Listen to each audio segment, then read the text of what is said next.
What's up, Ragin Nation? How's it going? This is Alex. You are watching the Ragin Nation show, Transformers 4 Edition.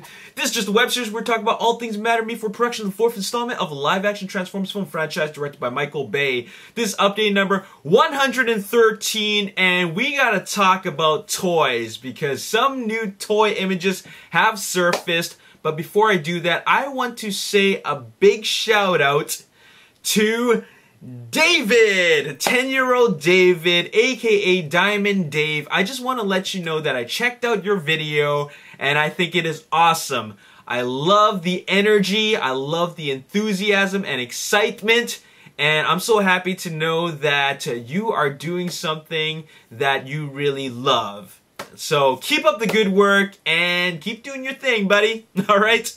Good job with the video. Anyways, let's talk about Transformers Age of Extinction. But before we talk about the toys and the merchandising, let's talk about marketing.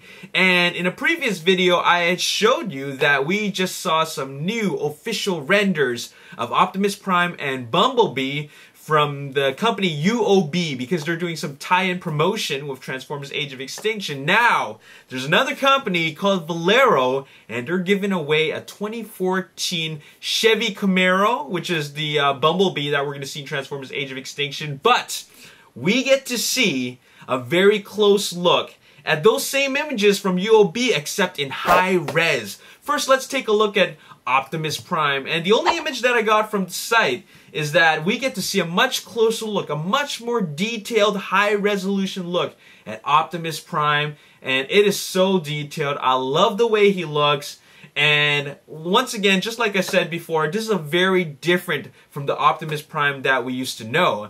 This is what I'm gonna currently call Silver Knight Optimus Prime, mainly because that's what's been mentioned in some of the toys, or rather the concepts. They're calling the Silver Knight Optimus Prime. As you can see, there's a lot of silver on the shoulder area, but he still maintains the traditional blue and red flames. So very, very cool. The next one we can look at that they got on their site is Bumblebee. Now this is an above the chest look, like an upper chest look. And once again, very, very detailed. Now we get a closer look at his head.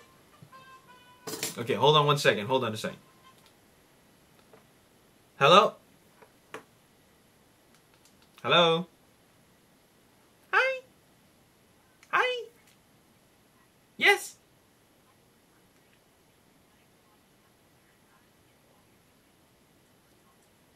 I think Ultra AVX 3D is the best. I mean, I thought it looked good yesterday, so definitely watch Captain America in Ultra AVX 3D. I thought it was pretty good looking 3D.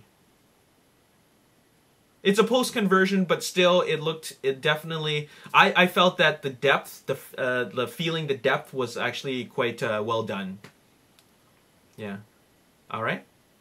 Okay, let him know that, and thanks for asking. Yeah, thank you for asking. If you have any other inquiries about what movies to watch and where to go watch them, be sure to call again. Okay, anyways, I'm in the middle of filming, so I'll call you later. It's okay, it's okay, it's okay. Okay, I'll talk to you later, okay?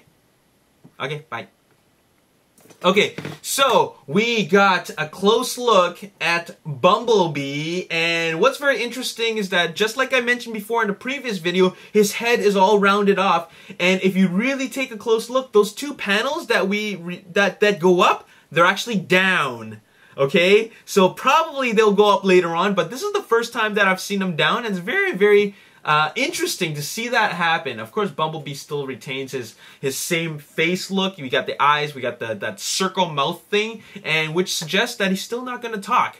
So who knows what's going to happen with that. Anyways, what's also very interesting is we see the rims. Okay, I know I call them mags, but they're rims, okay? We see the rims, and these are definitely rims just because take a very good look at the middle. That is the thing, the cap that puts the rim on to the wheel. But these are, like everybody has been suggesting in the comments section, are shurikens, okay? Not ninja stars, but shurikens.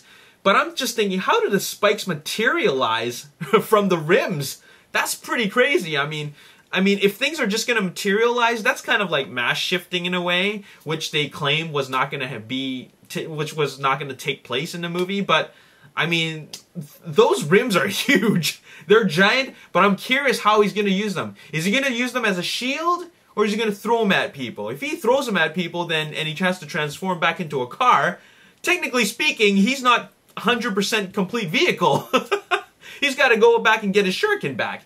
Anyways, let's take a look at Bumblebee in the full body mode. From head to toe, this is the very first look that we're seeing of Bumblebee in his 2014 concept Camaro, or 2014 Camaro mode as a robot. Now, we can see a closer look, and also we get to see two shurikens, one on his back, which is a very odd space to put it. But if those are two of the rims, one here, I guess he also has them on the other side as well, which is a very odd place to put them. Once again, I'm curious, is he going to throw them, or are they just like king-sized like rims that he's going to use as shields? Who knows? But anyways, there you have it. And also, 2 weekends ago, the Mid-America Trucking Show took place, right? And there was obviously the Western Star Optimus Prime truck available there for you to take photos with, but in the back there was a big cardboard display of Optimus Prime. Now we can see another closer look because we have a sweet photo from Madeline. Madeline, thank you very much for sending this to me, and I'm so glad you got to take a photo of this because this looks grand. Look at that. I can imagine how big this display was, and I hope you got a photo with Optimus Prime. But check this out. This is a much closer look at Optimus Prime, full body, and you see the samurai skirting. You know, like these are like panels that protect the you know what I'm saying, right? You know, like the midsection on area, you know what I'm saying? So, but it's very samurai look, right? Like we get a much closer look with this cardboard display. It looks great. Thank you for sending me this photo. It's fantastic, and wow, that's just freaking like wow. Anyways, moving on. We're done talking about marketing. Let's talk about the toys. And finally, Hasbro has official photos of some deluxe class toys. Now, they originally had some deluxe class toy photos when they featured them at Toy Fair, New York Toy Fair, which happened a little while back. But they also had their official toy photos. But the thing is that those official toy photos that was meant to be shown online, those were not quite accurate. I mean, we're talking about, like, they did some Photoshop to it. They did some really ideal lighting, okay, and making them look a little shinier, making them look really, really nice. But it's not an accurate representation of the toy itself. To top things off, they never showed us official photos, product photos of the 1967 SS Camaro Bumblebee and also deluxe class Crosshairs. They had only shown us the Dinobots and some other guys, alright? Well, here they are, and they also showed off photos of one-step changers and flip changers and those kitty toys, but I'm not going to show off those.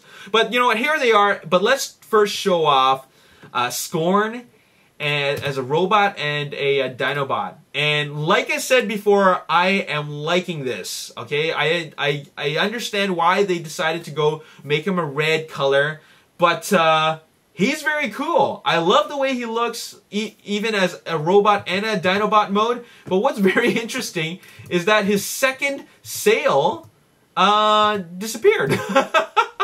It disappeared. In an Australian toy fair, it showed off that he has two sails, according to the promotional photo, but according to the toy, he only has one sail, okay? So, anyways, I really like Scorn. I'd have to say that Scorn is my favorite Dinobot Deluxe Class toy out of the Deluxe classes, alright? The 4 Deluxe classes. Now here is Slug. And Slug looks very, very odd, mainly because his Dinobot parts feel very disconnected from his body. I mean, he's got two giant shoulder thingies, which are actually the two halves of his head, and also, like, just other parts of his body just hanging off his shoulder, which is really, really odd to me. I think he's probably my I don't know, maybe my second least favorite. He just looks a little bit weird. His body looks very underwhelming just because those Dinobot parts are a little bit too big. But let's take a look at his Triceratops mode. And the Triceratops mode does look good. It does look good. He's got the horns everywhere, and I don't mind the color at all. I'm pretty impressed at the actual Dinobot, like the Dinobot mode sculpting. So pretty cool. Pretty cool. Let's look at 1967 Camaro SS Bumblebee. Let's look at the vehicle mode first. Looking very good. What a great looking alt mode. Very just well formed. You know, the sculpting is great for the vehicle mode. I love the way he looks. And let's take another look from an in-hand photo. A TF4 2005.com member posted some in-hand photos. I would like to say thank you for posting those photos. And even in this in-hand photo, it looks great. So it's not just a promotional photo that looks great, but the in-hand photo also looks great. Now let's look at the robot mode. And I have to say that the robot mode doesn't look good. At least not in this promotional, the promo photo. The official photo doesn't look that great. It's mainly because if you look at it head on, it looks okay. But if you look at it angled from the top, you can see all the parts behind his chest, the chest shield, and it looks like there's a lot of hollow parts and a lot of, it's not very solid inside. As you can see, there's a lot of white spaces, and it's mainly because you can see through his chest into the background, the white background. So it looks like his head is kind of hovering. You know, that just doesn't look good, in my opinion. However, if you look at him from this other angle posted by the guy who has this in hand, it actually looks pretty good. Like, it looks decent. I wouldn't say that it looks very good because the parts are still very, like I said about the Triceratops, they feel very disconnected from the entire body. They just look like the parts are just out there, and which it still does. But one thing that I do like about this photo instead of the previous photo is that the arms are kind of metallic, like gunmetal. Like, that's pretty cool. I kind of like that, all right? Now, finally, let's take a look at Crosshairs as the Corvette. And let's take a look at his vehicle mode. Now, this vehicle mode, they didn't do a good job transforming it. You can see some spaces where the lines meet, where the you know, there's crevices, all right, and that's not a very good transformation job. But still, I do like this Corvette. I like the Corvette in real life, and I like the vehicle mode as a toy. So it's still pretty good. Now here is Crosshairs as in the official promotional photo from Hasbro, and something's wrong with this. When they showed him off at New York Toy Fair, he did not look like this. And something tells me that he's being mistransformed. And I'm pretty sure he's being mistransformed. Alright? And the main thing is that, first of all, he's hunched. He's hunched like this. Okay? That doesn't look good. Okay? He needs to have a normal looking body. Alright? And his car parts is just like, you see the back of the car over his head, which makes him look even more hunched, okay? Another thing is that, what's up with the back cape, okay? Where's the back cape? He's supposed to have a cape or a trench coat looking thing, but he doesn't have it in this photo, therefore it's another mistransformation job. Now, another thing that I gotta mention is that I don't like that he's got hollow arms. Look at the arms, okay? You see those hollow spaces there. Like, do those really need to be there, or are they just doing that to save on plastic, okay? Anyways, that doesn't look that great. However, I do want to show you the in-hand photo. And this guy knows how to transform it. Look at this. This guy did a much better job at the transformation. Oh, man. That is just... Look. How do you go from that to this? It's like two completely different toys. I mean, that doesn't make a whole lot of sense to me. How that can happen. Like, do these guys not know what they're doing? I mean, they gotta put that panel down. Put that panel down. And also, you gotta flip open the back capes, okay, so they're flailing on the sides. This looks much better. Okay, next time get someone who knows what they're doing to do the promotional official photo from Hasbro. Okay, this guy knows what he's doing, alright? So there you have it. That's all I gotta say in this video. I'm not sold on Bumblebee, so I'm gonna skip him. But definitely, like I said before, I'm getting a Crosshairs. I'm definitely getting all the Dinobots because Scorn looks good. And like I said before, if I'm going to get one of them, I'm going to get them all. So there you have it. That's all I got to say in this video. Once again, just like I said, it's all marketing and merchandising from this point on. But in the next episode, we're going to talk about concept. Okay, so there's been some unreleased concept photos, and we're going to talk about the conceptualization of these characters. All right, stay tuned for update number 114. That's coming up soon. And once again, email me, raginnation@gmail.com, if you want to get yourself a Ragin Nation t-shirt. $26.99, $10 shipping within North America, $18 shipping to all other international locations, PayPal only, raginnation@gmail.com. My name is Alex Yu. As always, if you enjoyed this video, hit the like button, subscribe to the YouTube channel, like me on Facebook, The Ragin Nation. Also follow me on Twitter @RaginNation. Check out my photos The Ragin Nation on Instagram. And I'll see you next time. Peace. Show you what it says. Okay. Read and enjoy. The age of hungry, epic, funny brothers is an explosion. Recently watched